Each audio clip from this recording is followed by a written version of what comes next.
خرائطك فيها مشكلة في التصميم. كيف خرائطي فيها مشكلة معتمدة من البلدية ومارة على البلدية ومعتمدة من البلدية؟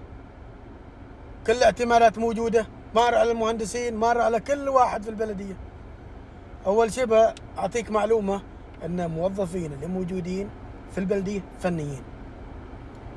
إذا فيها مشاكل إنشائية، فيها مشاكل معمارية، فيها مشاكل في التفاصيل، زين، ما يدخل موظفين البلدية ومهندسين البلدية. فنيين يراجعوا لك الارتدادات، يراجعوا لك الأشياء اللي ما ممكن أنك أنت تعملها أو ما ممكن أنك أنت تصممها بهذه الطريقة.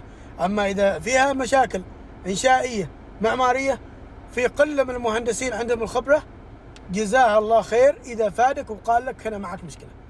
وإذا ما فادك ترى هي المشكلة ترجع المكتب الاستشاري المصمم، هو يتحمل مسؤوليتها، معتمدة من البلدية أو ما معتمدة من البلدية. الاستشاري المصمم الخرائط هو ترجع له هذه المشكلة.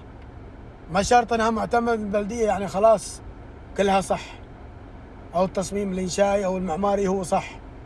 لا، يمكن في قياسات مع غلط، في القياسات ما متطابقة، في المعماري ما يطابق الإنشائي.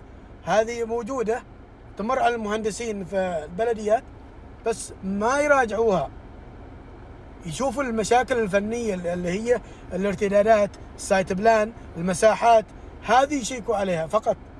ما بيتأكدوا لك من كل صغيرة، كانوا هم مصممين هذه الخرائط. واضح الصورة؟ بارك الله فيك.